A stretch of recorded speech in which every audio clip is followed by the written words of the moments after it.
Hello everyone, welcome. This is Frightful Tales. Today, we'll be talking about Peter Verhulsel, an experienced diver who tragically went missing in the Sterkfontein Caves. I also just wanted to apologise if I say any names wrong in this video, as some of them can be slightly tricky to say, such as Sterkfontein and Peter's last name, so I just wanted to say sorry in advance. So, let's begin. What's worse than being in a tight cave hundreds of feet underground, submerged in ice, cold water? Well, it's being stuck down there for a month with no food, light, or anyone come to save you.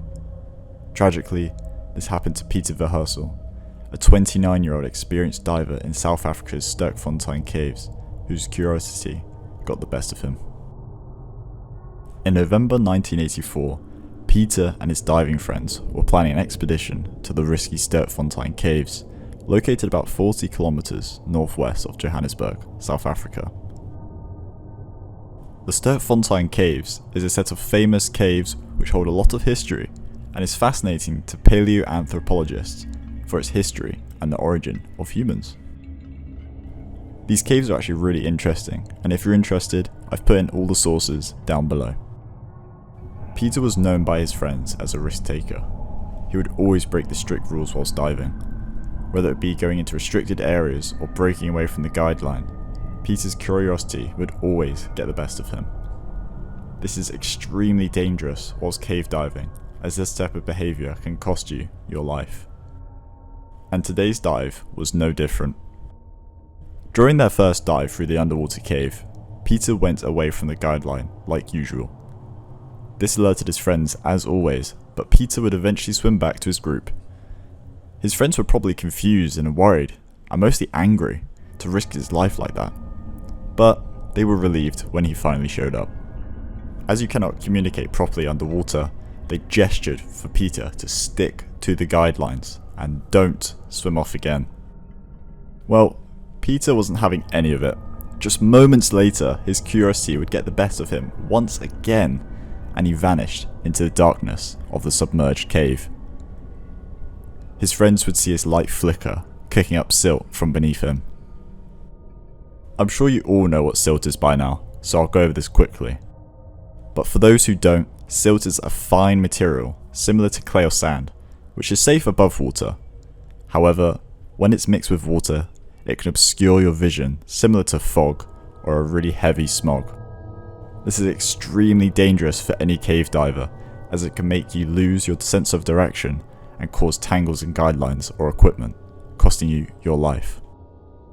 Although, luckily for Peter, he managed to come back to the line, and his friends were furious.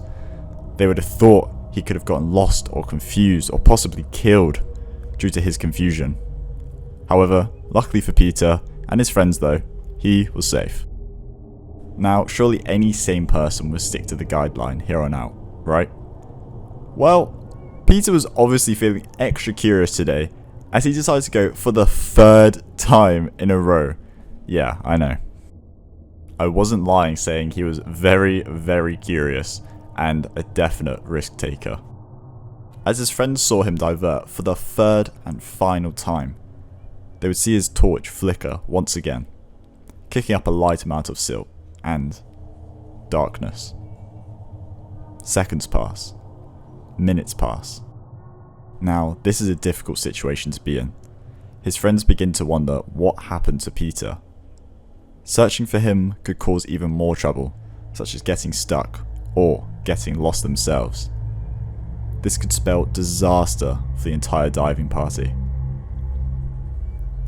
They shuffle around the nearby area, searching any tunnels or tight spaces close by, but unfortunately, they couldn't find Peter anywhere. Fearing for his life, they searched for one final time, but nothing. Fear and terror pumped through their veins, as for all they knew, their best friend Peter was lost and possibly dead. Unsure what to do next, the friends resurface from the underwater cave, and totally shell-shocked and unsure what to do. Their friend was down there all alone in the pitch black, with only a limited amount of oxygen available. However, little did they know, Peter was alive all along. And this was just the start of Peter's terrifying 4-week-long story. As Peter adventured through the long, dark, narrow cave, he must have realised that there was something wrong, and he had no idea where he was. As he tried to return though, he became lost and even more confused.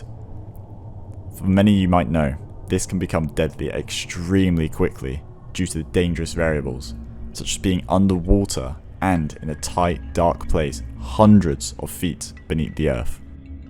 Peter would begin to panic, increasing his breathing rate, which would take up his oxygen even faster. Kicking up silt whilst trying not to knock off his mask and equipment, this was becoming extremely dangerous for Peter. Bear in mind, he had no idea where he was. He had never been here before.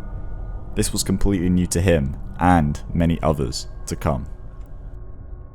As he was feeling around the cave, at all odds, in sheer luck, Peter managed to find a small air pocket on a small island at the end of a blind tunnel off the main cavern where he was originally. This air pocket contained a slab of limestone rock in the middle, which allowed him to climb onto and lie down. Eventually, he began to calm down and realise he was stuck, all alone, in a freezing cold, pitch black cave with only him down there. Peter must have felt an overwhelming amount of dread, realising that he was in an unknown part of this cave and his friends had no idea whether he was dead or alive.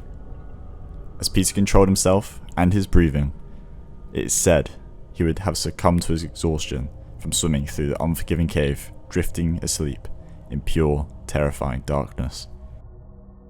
However, Peter would eventually wake up, hoping that this was just simply an elaborate nightmare. Sadly though, it was all too real. Peter would be unsure whether a minute has passed or a whole entire day, because being underground for that long of a time can interfere with circadian rhythm and other chemicals in your brain, leading to auditory and visual hallucinations, similar to being in a sensory deprivation tank. Using all the energy earlier trying to escape the cave, Peter would have become extremely thirsty. However, luckily for Peter, the water within this cave was fresh, drinkable water. Some caves can contain a high level of salt, leading to the water being completely undrinkable due to the high level of sodium, similar to salt water and seawater. Luckily for Peter, this water was safe and fresh, meaning he could stave off any dehydration, which is an extremely painful and tragic way to pass. This could have filled Peter with hope, knowing that if he just maintains his water intake, energy levels, and sanity, he could have a chance of being rescued. After resurfacing, Peter's friends scrambled to contact the local police and rescue team near Johannesburg. The rescue came quickly, and a search was initiated for Peter straight away. These police and rescue divers were highly experienced with this cave and many others in the Johannesburg area. Many onlookers believe that this was just a body recovery mission, as surviving for that long underwater was near to impossible. Little did they know, Peter was alive, but on borrowed time. Hours pass, days pass, weeks pass. Peter was believed to be alive for up to 3 to 4 weeks, all alone, in the dark, hundreds of feet below ground, all alone. The emotions Peter must have went through would have been indescribable. Fear, panic, and dread. He was trapped in his own grave. Peter could not leave due to the lack of oxygen and the elements, and only had water to drink, no food whatsoever. On the last couple of days of Peter being alive, it is said that rescue divers were as little as 40 feet away from him. Safety was just a stone throw away, but unfortunately, Peter could not hear the divers, and the rescue divers could not hear him or see him. It wasn't until the 6th week of the rescue operation that Peter's body was finally found in the Sterkfontein Caves. Peter's cause of death was starvation due to the lack of nutrition found in this barren cave. Also, a note was found on Peter's body to his family saying, "I love you, Shirl and Ma."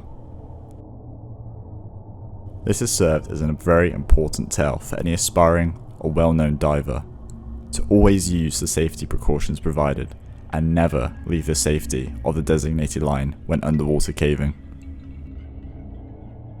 Thank you guys for watching my second video ever. I love making this kind of content, especially on less covered topics such as this one today. If you could all subscribe, it would mean everything, as I'm trying to raise over 1,000 subscribers by the end of 22. And remember, always stay safe.